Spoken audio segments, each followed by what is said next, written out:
النهارده بقى هنتكلم في تفاصيل كراسة الشروط الخاصة بطرح شقق نزهة الأندلس في التجمع الثالث القاهرة الجديدة. بدون كلام كتير يلا نبدأ حلقتنا. هاني الخميسي وده كلام في المفيد.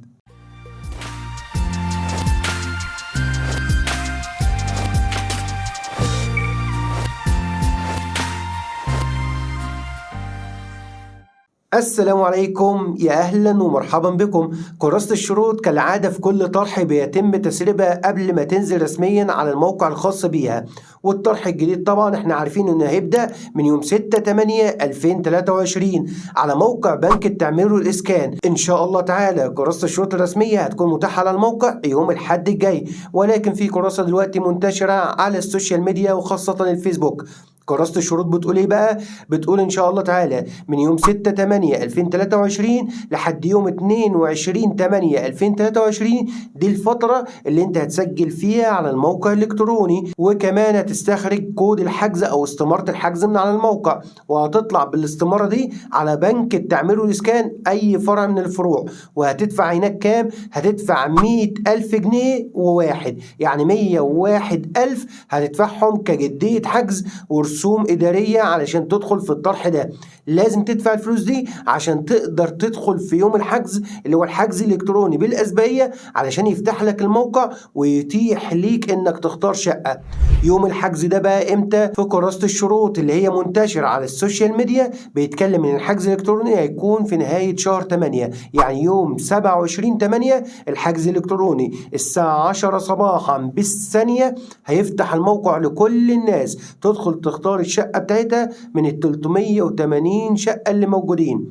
بعد ما يتم الحجز بإذن الله تعالى ايه اللي هيحصل؟ هيبقى نقول لك ألف مبروك انك فزت بالشقة، ومعاك شهر تستكمل فيه مقدم الحجز اللي هو 15% من إجمالي تمن الشقة. يبقى احنا دفعنا 100,000 جنيه، هنكمل عليها لحد ما نوصل 15%.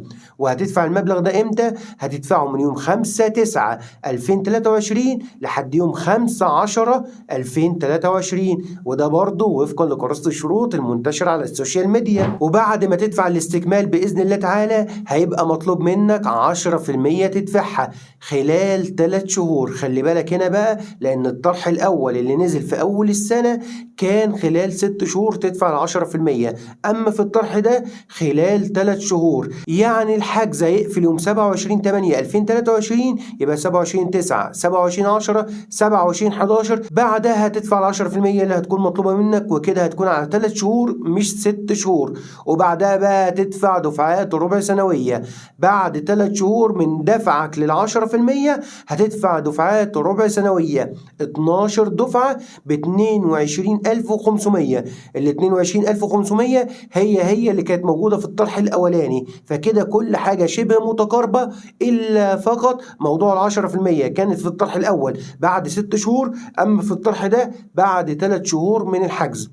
بعد ما تدفع بقى 12 دفعة في 22,500 كل 3 شهور، هتعدي كده 3 سنين. هتيجي بقى عند التعاقد تدفع 20% من إجمالي تمن الشقة، ومعاها كمان 5% وديعة صيانة، وكده بقى هتكون كملت حوالي 60% من إجمالي تمن الشقة. وهيتبقى عليك كام؟ هيتبقى عليك 40%. ال 40% اللي هتسددها ازاي؟ هتسددها على 3 سنين بدون فوائد، هتسددها بالقسط على 3 سنين بدون فوائد، وهتبقى برضو دفعات ربع سنوية، او ممكن تسددها على 5 سنين بس ساعتها هيحط عليك فايدة البنك المركزي.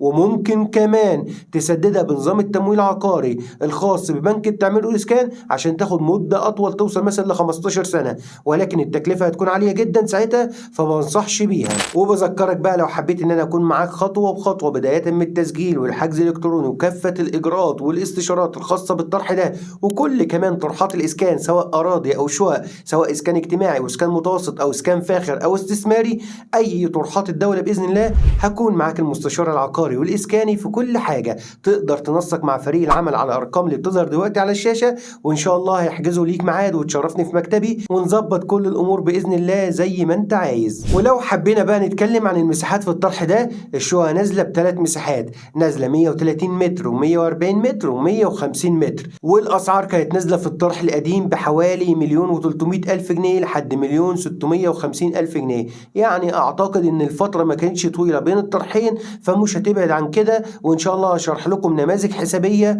من واقع كراسة الشروط، لأن ده متوسط الأسعار في الطرح ده. الطرح ده للناس اللي هي متوسطي وفوق متوسط الدخل، اللي عندهم إمكانية يدخلوا في حاجة زي كده وعندهم سيولة مادية ويقدروا يوفروها علشان الدفعات اللي هتكون مطلوبة. عندنا جدية حجز واستكمال 15% مع جدية الحجز، وبعد كده 10%، وبعد كده دفعات ربع سنوية، وبعد كده دفعة تعاقد واستلام ووديعة صيانة، وبعد كده القسط اللي هيكون كل 3 شهور لل40% المتبقية. وأخيرا طبعا الشقة دي في نزهة الأندلس اللي هي موجودة في قطاع الأندلس جوه القاهرة الجديدة. ده قطاع كامل تبع وزارة الإسكان في نزهة الأندلس. تقدروا تنزلوا إن شاء الله، وهنسيب لكم اللوكيشن بتاعه على صفحة كلام في المفيد بالفيسبوك. تقدروا تروحوا للموقع بإذن الله وتشوفوا الإنشاءات على أرض الواقع، لأن بدأ الإنشاءات فيها. وبس كده يا جماعة، دي كانت التفاصيل الجديدة في كراسة شروط شقق نزهة الأندلس. حبيت أحطها بين إيديكم، وتابعوا معايا باستمرار لأن مكمل معاكم سلسلة حلقات في الطرح ده وأسعاره وتفاصيله وكل حاجة فيه،